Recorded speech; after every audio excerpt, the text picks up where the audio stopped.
we're moving and we're grooving. I want, so she's like kind of like confused by like what's happening. Grace Poole creepiness again. And then it's like kind of like one of those moments where it's like in the movie or in the scary movie or in whatever movie, you're like looking for the creepiness. And so whatever that person does happens to fit what you're looking for. Does that make sense? Like it's almost like a form of self-fulfilling prophecy, if you've never heard that before. But this isn't the case, but I'm just trying to like find an analogy here. But this idea that like Jane like looks at Grace Poole suspiciously, and then but then everything that Grace does and says like reaffirms her suspicion. And so we kind of see that in this moment.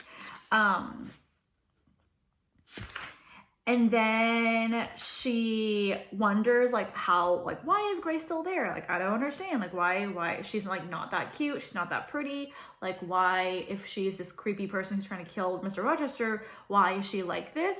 And so then this moment where I want you to make note, and it happened a couple of times previously, how Jane views herself. Like this idea, and this is I feel like a pretty good part, not a good part, but like I think that it's very relatable in how she views herself, in terms of how she is like, well, I'm not that great. I'm aware of it. I'm acknowledging my not cuteness.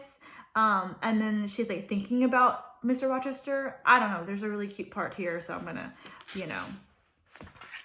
I'm just gonna like let you know. It's when Adele goes, "Are you blushing or are you hot? Like, what's wrong with you? Like, why are you feverish?" And like, why is Jane feverish? Like, why is she blushing and hot, right? Like, think about like, oh my gosh, like she's thinking about him. Then we learn, again, an introduction of another character. And now this is like in the romance, like the rival, Blanche Ingram. And so look at her description, how she's first described, how she's presented.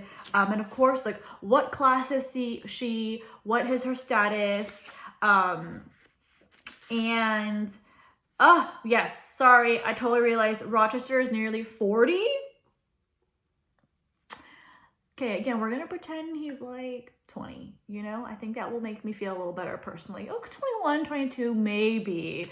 But remember, how old is Jane right now? How old is she? You should know. Hopefully you know.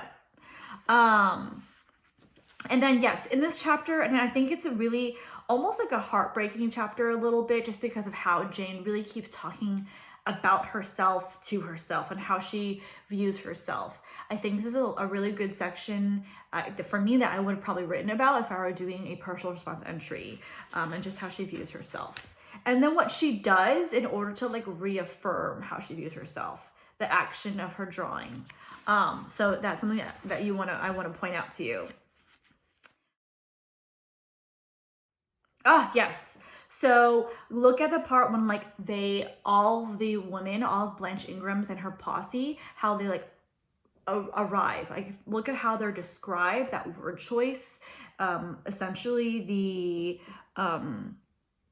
imagery that's used for them to describe. And also, of course, just go through and think about how they're described, and how they look and what that might mean. This is this is Blanche's mother. Something I want to note is she had Roman features and a throat like a pillar. Those descriptions, that word choice, does that remind you of descriptions of any other people? Hint, hint, question mark? Yes, there should. There's 2 different people in chapters 1 through 4 that description matches. So like, it's something to think about. Like the fact that they're using the same description is notable, right? Then of course, Blanche is molded like a Diane. That's an allusion to the goddess Diana, which is a Greek goddess, and Greek goddesses are, beautiful. So what that might imply. And then of course, how they treat her, especially Blanche and Mary and all of them, and how they talk about her, and how, well, they talk like about her, but not to her, but she's like clearly in the room. So it's very clear they're talking to her and insulting her. And so just talk about how governesses, again, how they're viewed. This is kind of linking back to their background PowerPoint that I kind of talked about, how they treat others, how they view others.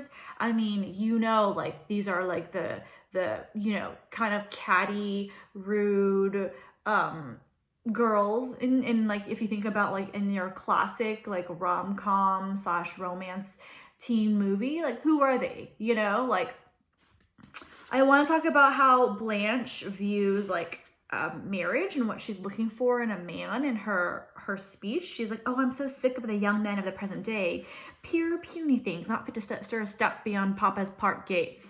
And so talking about like what she's looking for and why she says that. She's like, I don't want a young, handsome man. That's not what I want at all. I want a ... you know, and it's like, why she's saying that, like within hearing distance of Mr. Rochester. Like, she's not very smooth, but you know. We have, oh, the game. Okay, so talk about the game and what that might mean, the description of like what they're doing. I know this part is kind of weird and drags on, but I do want you to like keep track and note of it in terms of like what they're doing, like what game. It's charades essentially, but I want you to look at all the charades that they make. She's like definitely like fully in love with him, like fully in love. And then she just feels like very sad, talking about Blanche Ingram. Yes. In 19, you have a very, another mysterious person that arrives, Mason. So I want you, of course, to make note of Mason's introduction in terms of how he's described. His manner was polite. His accent and speaking struck me as being somewhat unusual, not precisely foreign, but still not altogether English. His age might be about Mr. Rochester's, between 30 and 40. His complexion was singularly sallow. Otherwise, he's a fine-looking man at first sight, especially on closer examination. You detected something in his face that displeased, or rather, that failed to please. His features were regular, but too relaxed. His eye was large and well cut, but the life looking out of it was a tame, vacant life, or at least so I thought. So I want you to think about how Jane views him and her thoughts on him. You have this gypsy that arrives, this mysterious gypsy, and kind of how the girls view the gypsy and how they respond to it, the gypsy. And then finally in 19, that's when Jane goes to meet the gypsy, because gypsy's like, there's still another single lady out there. And so there's that conversation, what the gypsy says. Like, it's like pretty clear what the gypsy's saying. Like, she's very like vague, but she also implies like, if you were to interpret it another way, you understand that like she's essentially saying that like, hey, there's a guy that likes you out there. And Jane's like, I don't know what you're talking about. And so it's that like obvious moment where you know it's happening, but she doesn't know. What's that called again? What is that? What is that? What literary device? And of course, to be like, find out that it's like creepily and awkwardly Mr. Rochester, like odd. And so like, why does he do that? And then of course he asks her these like vague questions, like, Jane, like, you know, if everyone hated me, like, would you still be my friend? And kind of testing her, what does he want? What is he looking for? And then that's basically it. That's 19 in a nutshell. Okay, so I'm gonna cut and paste here and there. I think it's 1 minutes right now, so I'm gonna try to shorten it to like maybe 20, 25. And so I don't know if this was even worth it. This is weird. I'll see how you feel on Tuesday, Wednesday. So yeah. Okay, maybe I'll edit and add like cute little captions like what they do in YouTube. I don't know how to do that, so yeah. Okay, well, I hope that you didn't this is not like 3 a.m. on Monday night because you're a last minute reading, and I hope that this is like a beautiful sunny day like right now where you're reading the daytime and just casually meandering about.